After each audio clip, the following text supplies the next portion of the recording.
echo of his call. Dear brothers and sisters, I greet you in the wonderful name of our Lord and Savior Jesus Christ. मेरे प्यारे भाइयों और बहनों, आप सभी को प्रभु यीशु की अद्भुत नामों से नमस्कार करना चाहता हूं। Good morning to you. सभी को सुप्रभात। I would like to share something today in a different angle. परमेश्वर के वचन से आज मैं कुछ बातें को बताना चाहता हूं। The title is Way of Tribulation is the Way of Victory. और उस शीर्षक का नाम है कि क्लेश हो करके जाना है कि विजय को पाना। This is available in Acts chapter 14 verses from 22 to 24. और ये बातें को हम देखते हैं प्रेरितों का काम उसकी 14 अध्याय 20 से लेकर के 23 पद तक। As an introduction, verse 19 says like this. और 19 पद में इस प्रकार लिखा गया है, Jews from Antioch and Iconium came there. They stoned Paul and dragged him out of the city, supposing him to be dead. परंतु कुछ यहूदी ने अंतिकिया के और इकोनियम से आकर के लोगों को अपनी ओर कर लिया और पौलुस पर पथराव किया और मर समझ करके उसे नगर को बाहर घसीट के लेके गए। Then after some time, verse 21 says, 21 पद में इस प्रकार लिखा गया है, they returned Iconium and Antioch और वो लोग इकोनियम से अंतियोक को गए and strengthened the disciples. और विश्वासी लोगों को दृढ़ बनाया। Nowadays, I have found that the prayers of new believers are being answered by God quickly and on time. और मैं आजकल ये समझता हूँ कि नए विश्वासी लोगों का प्रार्थना यीशु मसीह समय पर और जल्दी उत्तर देता है। I have also found that in the case of people like Paul, who has been called for a special work, the prayers are being delayed. और मैंने भी देखा हूँ और वो बाइबल में देखते पौलुस के जीवन में जिसको परमेश्वर एक खास उद्देश्य के साथ बुलाया है और उनके जीवन में जब भी उन्होंने प्रार्थना किया है उनका उत्तर विलंब से मिला। It takes some time to get reply for prayers. प्रार्थना का उत्तर मिलने के लिए समय को लिया गया था। God uses the weapon of delay for some people in the cases of good believers. कभी कभी परमेश्वर प्रार्थना का जवाब देर में देता है who are loved by God. और जिन विश्वासी परमेश्वर को ज्यादा प्रेम करते हैं उन लोगों को प्रार्थना विलंब से मिलता भी है। In the case of the people, those who are prepared for a great work, God is delaying in answering their prayers. और हम देखते हैं कई लोग जो परमेश्वर का काम करने के लिए तैयार है उन लोगों को जीवन में भी प्रार्थना का उत्तर देर से मिलता है। God said, you have tribulations in this world. परमेश्वर कहता है कि इस संसार में तुम्हें क्लेश को होकर के जाना पड़ेगा। Enter through the narrow way. और क्लेश को उठा कर कि एक छोटा सा रास्ते में होकर के जाना पड़ेगा। And in the case of Lazarus also, even though he has been died and buried, he delayed his visit. और हम यहाँ पे भी देखते हैं लाजरस जब कि मर गए हैं उसका प्रार्थना उनके परिवार का प्रार्थना का उत्तर देर में दिया गया। In the midst of all these kind of delays and tribulations, God has given a strong promise that He will lift you up in time.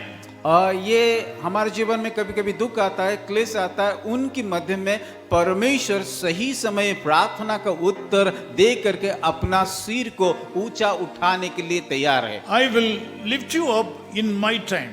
मैं अपनी समय में आप लोगों का प्रार्थना का जवाब दे करके मैं महिमा पाऊं। In this situation, what is the part of a believer? और इस प्रकार का परिस्थिति समय विश्वासी का क्या रोल होना चाहिए? To get victory over these tribulations, you have to do three things to get victory. और जब इस समस्या को पार होने के लिए हमें और विजय पाने के लिए हमारा जीवन में 3 बातों को करना चाहिए। In verse 23, Paul says this remedy. और पौलुस ने 23 पद में उसका की राहत या उसका उद्धार का रास्ता को The बताया remedy is fasting, और उसका उद्धार का कि ये रास्ता है कि उपवास करना, praying, प्रार्थना करना submitting. और आप परमेश्वर के सम्मुख में अपने आप को अधीन करना। I would like to tell you something regarding the fasting and prayer. और मैं आप लोग को आज की उपवास के संबंध में कुछ बताना चाहता हूँ। Some Christians are very much afraid of the fasting. कई विश्वासी लोग उपवास करने के लिए डरते हैं। They think that fasting means they should fast 41 days or 21 days without eating, drinking anything. और वो लोग सोचते हैं कि उपवास का मतलब ये है कि कभी कभी 40 दिन 21 दिन को बिना खाए पिए उपवास प्रार्थना करना चाहिए बोल के। Please understand that I am a pastor who is running churches for the past more than 45 years and with a ministerial experience of 53 years. और मैं अपने अनुभव से बोलना चाहता हूँ कि मैं लगभग 45 साल से कि पासवान की सेवा करके आ रहा हूँ और मेरा सेवा कम से कम 53 साल तक मैंने सेवा करके आ रहा हूँ। When you have to fast and pray, जब हम उपवास के साथ प्रार्थना करते हैं, number one is avoid your possible foods. पहला चीज हमें करना है कि जो भी आसपास जो खाना हम खाते हैं उसको हम की दूर रखना है। Nowadays, sugar patients are prevalent in our country. और आजकल हमारे देश में बहुत सारे लोगों को डायबिटीज का बीमार है। So now you can do one thing. If you are taking the 4 idlis in the morning, you take 2. और अगर आप लोग 4 इडली रोज खाते हैं तो उस 4 को ना करके 2 खाइए। That's why I say avoid your possible food system. और इसीलिए मैंने बताया कि जितना हो सके उतना कि अपना खाना पीना को दूर रखिए। When you fast and pray, you should not do any job. You should sit in the presence of God. जब हम उपवास के साथ प्रार्थना करते कुछ बिना काम करे परमेश्वर के सम्मुख में हो करके प्रार्थना करना चाहिए। You sit or kneel down and continuously be with the Lord. चाहे वो बैठ करके या घुटने में आ करके परमेश्वर की उपस्थिति में हो करके प्रार्थना करना चाहिए। Pray fervently. अपना देश के लिए प्रार्थना कीजिए। Read the Bible. बाइबल को पढ़िए। Meditate the Bible. बाइबल को मनन कीजिए। Have a close fellowship with the Lord. परमेश्वर के साथ एक गहरा संगति कीजिए। Wait upon the Lord to get a reply from Him. परमेश्वर से इंतजार कीजिए उसकी उत्तर पाने के लिए। You can do this at least once in a month. महीना में एक बार ये इस प्रकार का प्रार्थना कीजिए। You will see great changes. और आपका जीवन में एक बड़ा सा अंतर परिवर्तन लाएगा। I am sure the Lord will give you victory over all your tribulations. मैं विश्वास करता हूँ कि आप लोगों के हर एक दुख कष्ट को वो जरूर जय पाने के लिए मदद करेंगे। You should fast. आप लोग उपवास कीजिए, प्रार्थना कीजिए and submit yourselves to the will of और God. अपने आप को परमेश्वर की इच्छा के अनुसार परमेश्वर के हाथों में सौंपिए। Thirdly, you should submit yourselves to the will of God. और तीसरी बात मैं बताना चाहता हूँ कि परमेश्वर की इच्छा के ऊपर अपने आप को सौंपना है। You should submit to live according to the will of God. परमेश्वर की इच्छा अनुसार की जीवन को बिताने के लिए अपने आप को परमेश्वर के सम्मुख में सौंपना चाहिए। To serve Him उसकी सेवा diligently. करने के लिए।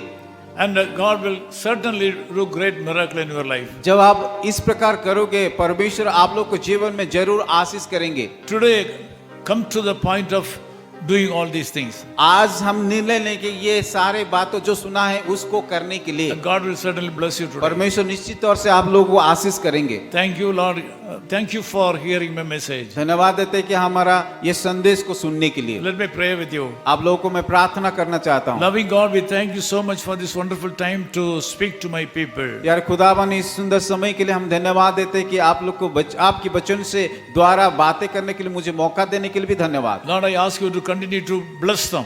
प्रभु मैं प्रार्थना करता हूँ उन सारे लोगों के जीवन में आप निरंतर आशीष कीजिए। This morning I ask you to bless this day and give them food, money and all helps.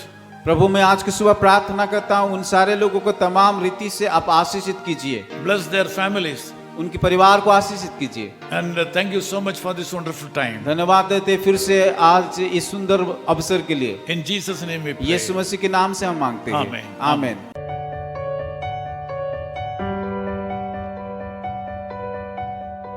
Amen.